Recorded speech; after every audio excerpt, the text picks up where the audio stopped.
नमस्कार दोस्तों, आपका स्वागत है मेरे इस YouTube चैनल पर। फिर से हम आपके लिए लेकर आए हैं बीए सेकेंड ईयर का हिंदी साहित्य का second paper professor Rajendra Singh Rajju Bhaiya university का है, जिसमें पहले वीडियो में आपने देखा था बीए हिंदी साहित्य का फर्स्ट पेपर। और ये है दोस्तों 2022 का बीए सेकेंड ईयर का हिंदी सेकंड पेपर, जो आपको मैं इस वीडियो में दिखाना चाहता हूँ। ये है दोस्तों Hindi literature BA second paper है, जिसका नाम है हिंदी कथा साहित्य एवं नवीन गद्य विधाएं।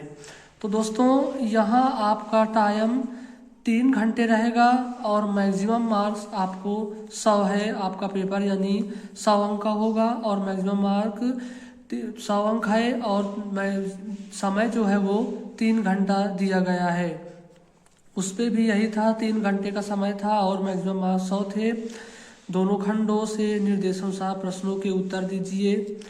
अभ्यर्थी प्रत्येक प्रश्न के उत्तर क्रमानुसार लिखें। यदि किसी प्रश्न के कई भाग हों तो उनके एक उत्तर एक ही तारतम्य में लिखे जाएं। अब हम यहाँ देखने वाले हैं दोस्तों, जो है अति लघु उत्तरीय प्रश्न है। खंड आ के अंतर्गत अति लघु उत्तरीय प्रश्न जो है, प्रश्न क्रमांक 1 के सभी भागों के उत्तर लगभग 100 शब्दों में दीजिए। प्रत्येक प्रश्न 5 अंकों का है।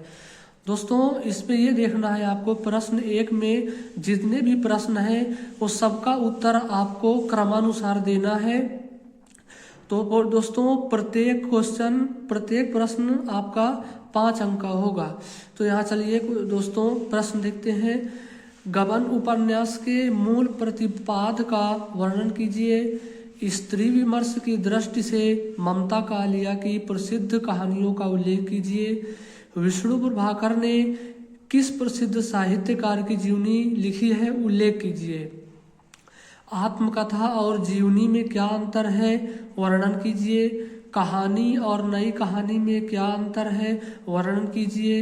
कमलेश्वर ने किस कहानी आंदोलन का प्रतिनिधित्व किया था, प्रकाश डालिए।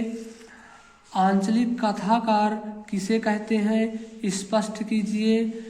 साठोत्तरी कहानी के प्रमुख कथाकारों का नामोल्लेख कीजिए। यानी दोस्तों इस एक प्रश्न में 8 क्वेश्चन है, जिसमें आपको सब प्रश्न का उत्तर देना है और प्रत्येक क्वेश्चन 5 अंक का है। खंड बा में देखेंगे दोस्तों व्याख्यात्मक प्रश्न है। इस खंड में से किन्हीं 2 प्रश्नों यानी कितने आपको 2 प्रश्नों के उत्तर देना है। प्रत्येक प्रश्न लगभग 300 शब्दों में दीजिए। प्रत्येक प्रश्न 10 अंकों का है। दोस्तों यहाँ पर आपको ये 300 शब्द, ये शब्द का ध्यान नहीं देना है, फिर भी अपने अनुसार आप उत्तर दे सकते हैं। निम्नलिखित में से किन्हीं 2 गद्यांशों की सप्रसंग व्याख्या कीजिए। यानी आपको प्रसंग सहित व्याख्या इसकी करना है और आपको पहचानना होगा कि यह गद्यांश हमारे किस पाठ से या कहाँ से दिया गया है। तो यहाँ पर आप ये गद्यांश देख सकते हैं। मैं एक बार नहीं 1000 बार कह चुका हूँ कि मुझसे कोई आशा मत रखो, मैं अपने आखिरी दिन जेल में नहीं काट सकता। इसमें शर्म की क्या बात है, मेरी समझ में नहीं आता किसके जीवन में ऐसे अवसर नहीं आते, तुम अपनी माँ से पूछो। और देखते हैं दोस्तों, ये आपका तीसरा है। इसमें केवल 2 आपको दोस्तों करने हैं और आपको 4 गद्यांश दिए गए हैं। एक चिंतापूर्ण आलोक, मैं आज पहल शराबी ने आंख खोलकर कोठरी में बिखरी हुई दारिद्र्य की भूत को देखा उस घुटनों से ठुंडरी लगाए हुए निरीह बालक को उसने तिल मिलाकर मन ही मन प्रश्न किसने ऐसे सुकुमार फूल को कष्ट लेने के लिए निर्दयता की दृष्टि की। तो यहाँ पर आप दोस्तों देख सकते हैं कि ये 4 गद्यांश आपको क्रमवार दिए गए हैं और आपको इनमें से केवल 2 ही चुनना है। तो इसमें आप 4 में से बहुत ही आसान है, देख सकते हैं। 4 में से कम आप 2 करने ही हैं, तो आप 2 ही तो पहचान पाएंगे ही, सक्षम होंगे। फिर आप दोस्तों यहाँ पर देखना है, खंड सा में दीर्घ उत्तरीय प्रश्न आपसे पूछे जा रहे हैं। इस खंड से किन्हीं 2 प्रश्नों के उत्तर दीजिए। प्रत्येक प्रश्न का उत्तर लगभग 600 शब्दों में दीजिए। प्रत्येक प्रश्न 20 अंक का है। यहाँ दोस्तों 20 अंक का है तो कम से कम आपको ये ध्यान देना होगा कि 3 से 4 या 4 से 5 तो लिखना ही है।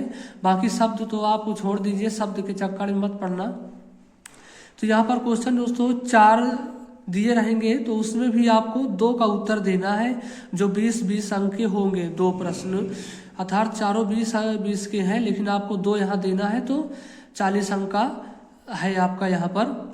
गबन उपन्यास की विशेषताएं बताइए। मधुआ कहानी के मुख्य पात्र का चरित्र चित्रण कीजिए। सिद्धेश्वरी ने दोपहर के भोजन को कैसे गरिमा प्रदान की, पठित कहानी के आधार पर विश्लेषण कीजिए।